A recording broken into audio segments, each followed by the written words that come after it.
Chaque électron autour du noyau est caractérisé par plusieurs nombres quantiques. La probabilité de présence d'un électron est donnée par l'équation de Schrödinger. La résolution de cette équation nous permet d'introduire plusieurs nombres quantiques, comme n, l et ml. Le symbole suivant, psi n, l, ml, représente une orbitale atomique où il se trouve l'électron autour du noyau. C'est quoi n? C'est quoi l? C'est quoi ml? Commençons tout d'abord par n. n, c'est le nombre quantique principal. n peut être 1, 2, 3, jusqu'à 7. n, c'est le niveau, c'est la couche électronique, c'est l'orbite où il se trouve l'électron. C'est quoi l? L, c'est le nombre quantique secondaire ou azimutal. Mathématiquement, L compris entre 0 et n-1. L représente le sous-niveau où il se trouve l'électron. On a 4 sous-niveaux, S, P, D et F. Et on sait bien que S peut contenir maximum 2 électrons. P peut contenir maximum 6 électrons. D peut contenir maximum 10 électrons et F peut contenir maximum 14 électrons. Dans le cas où n égale 1, mathématiquement, L peut prendre seulement la valeur 0. Et dans ce cas-là, il correspond à sous-niveau S, et plus particulièrement 1S, puisqu'on est dans n égale 1. Lorsque n égale 2, dans ce cas-là, on a deux valeurs de L, d'après la relation. L peut être 0, ou L peut être 1. Dans ce cas-là, on a deux orbitales, 2S et 2P. Dans le cas où n égale 3, L peut prendre, d'après cette relation, trois valeurs, 0, 1 et 2, c'est-à-dire 3S, 3P, 3D. Dans le cas où n égale 4, L peut prendre 4 valeurs, 0, 1, 2 et 3, c'est-à-dire 4S, 4P, 4D, 4F. Notons ici que lorsque L égale 0, il s'agit de S. Lorsque L égale 1, il s'agit de P. Lorsque L égale 2, il s'agit de D. Et lorsque L égale 3, il s'agit du sous-niveau F. ML, c'est le nombre quantique magnétique. ML compris entre moins L et plus L. ML représente l'orbital où il se trouve l'électron. Dans le cas n égale 1, on sait bien que L égale 0. Lorsque L égale 0, ML peut prendre la valeur de 0 seulement. Et dans ce cas-là, on a l'orbital psi 1, 0, 0. Voici 1, 0, 0. Il s'agit de 1S. Il a une forme sphérique. Lorsque n égale 2, on a deux valeurs de L. L égale 0, L égale 1. Pour L égale 0, ML égale 0.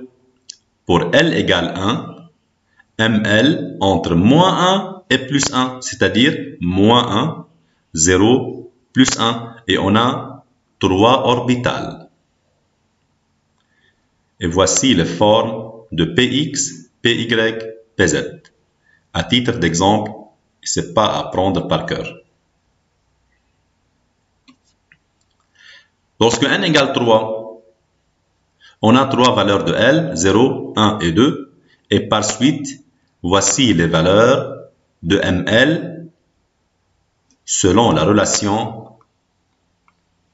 ML entre moins L et plus L. Et voilà, lorsqu'il s'agit de L égale 1, c'est P. Et dans P, il y a 3 orbitales. Lorsqu'il s'agit de L égale 2, c'est D. Et dans D, il y a 5 orbitales. Et voici les différentes formes des orbitales de D. Et encore, ce n'est pas à prendre par cœur, c'est à titre d'exemple. Passons à n égale 4. n égale 4, on a 4 valeurs de L possibles. 0, 1, 2, 3. Prenons L égale 3. Quelles sont les valeurs de ML possibles?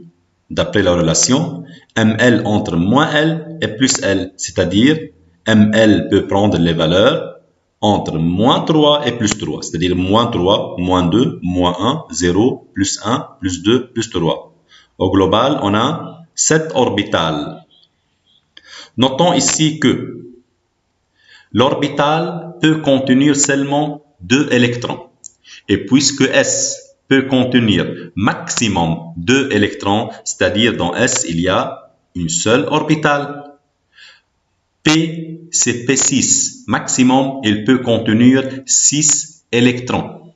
Alors, puisque une orbitale peut contenir maximum 2 électrons, dans ce cas-là, dans P, il y a 3 orbitales. Pareil pour D, puisque D, c'est D10. Et une orbitale peut contenir 2 électrons maximum, alors il y a 5 orbitales dans D. Et dans F, c'est F14.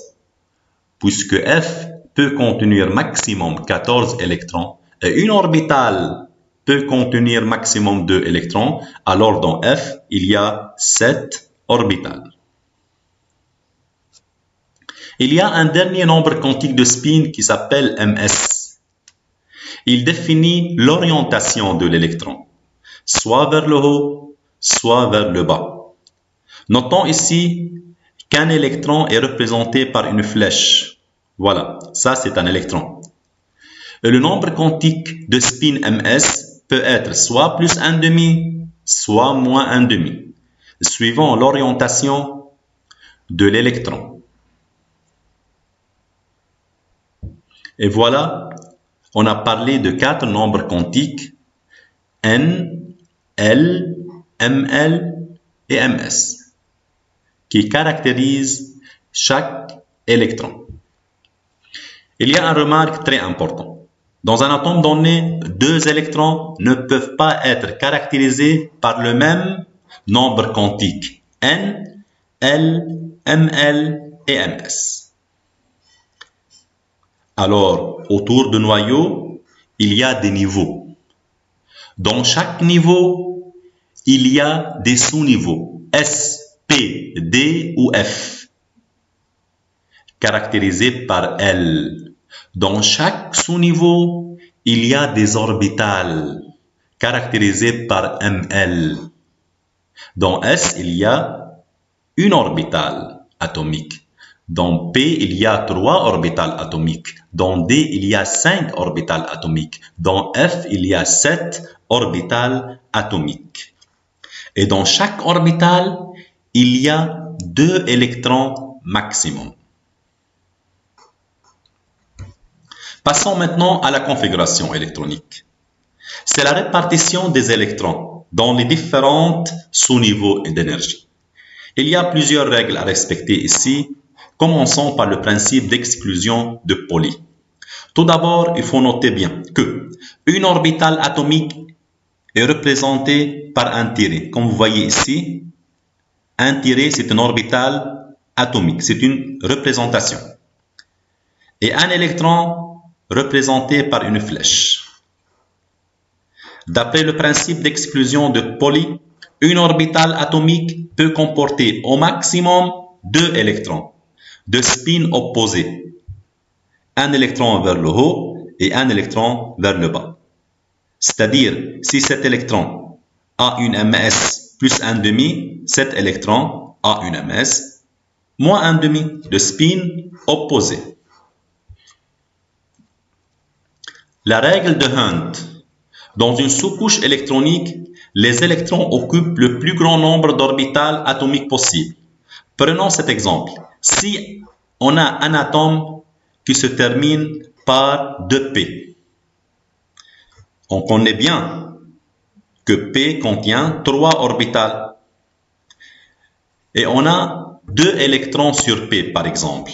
Comment on va répartir les 2 électrons? On a plusieurs possibilités. Ça, c'est la première possibilité, deuxième possibilité, troisième possibilité, etc. Voilà. D'après la règle de Hunt, il faut répartir le maximum des électrons sur le plus grand nombre d'orbitales. Alors, dans ce cas-là, il faut mettre un électron par orbital. Il faut remplir le maximum d'orbitales. Puisqu'on a 2 électrons, on va mettre un ici et un ici. Et la forme la plus stable, lorsque les électrons sont de même spin, c'est-à-dire soit vers le haut, soit vers le bas.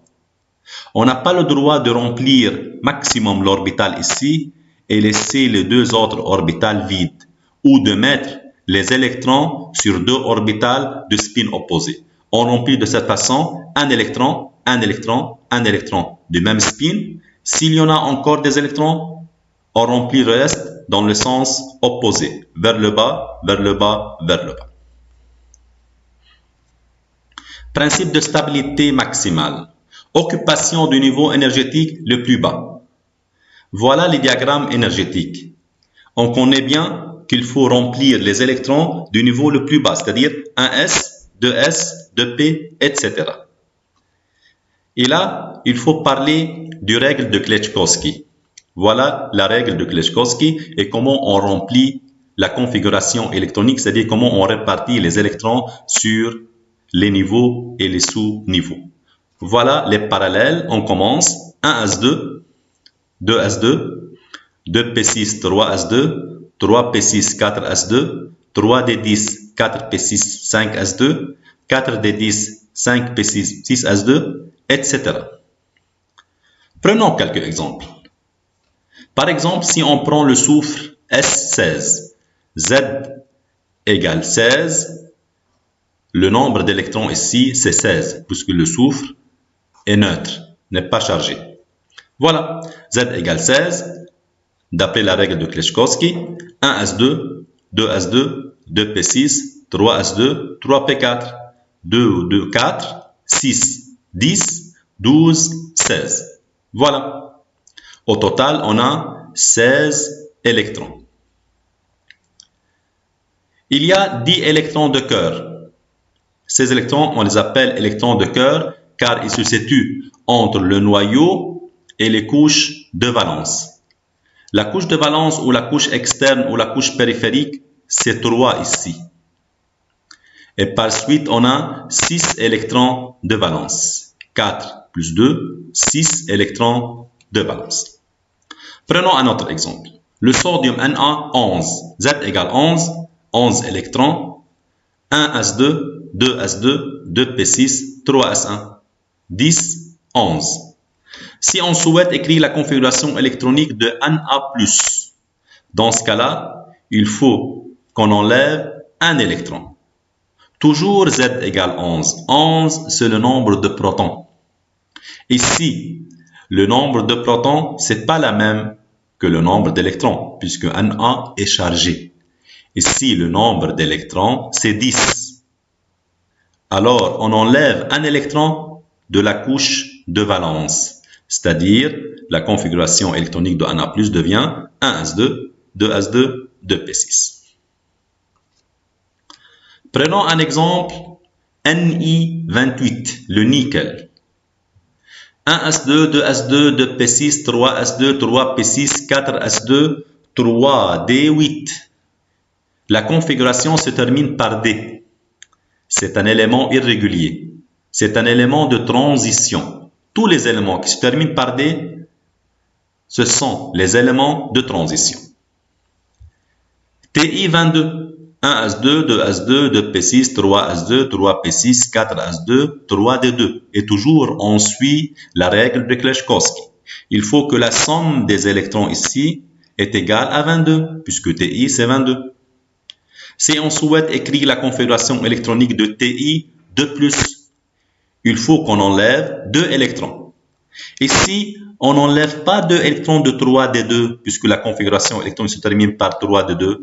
Par contre, on enlève de la couche la plus élevée, de 4s2. Et par suite, la configuration électronique de TI2+, devient 1s2, 2s2, 2p6, 3s2, 3p6, 3d2. Il y a 2 exceptions. Sur le cuivre et sur le chrome. Cu, c'est 29. Si on souhaite écrire la configuration électronique du cuivre, d'après Kleshkovsky, on obtient 1s2, 2s2, 2p6, 3s2, 3p6, 4s2, 3d9. Mais cette écriture n'est pas la plus stable. La plus stable, c'est 4s1, 3d10.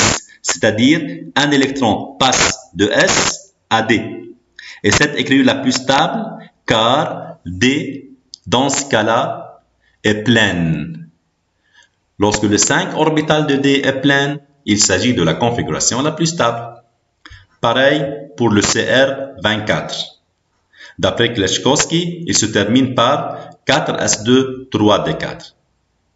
Un électron de S passe à D et la configuration devient 4s1, 3d5.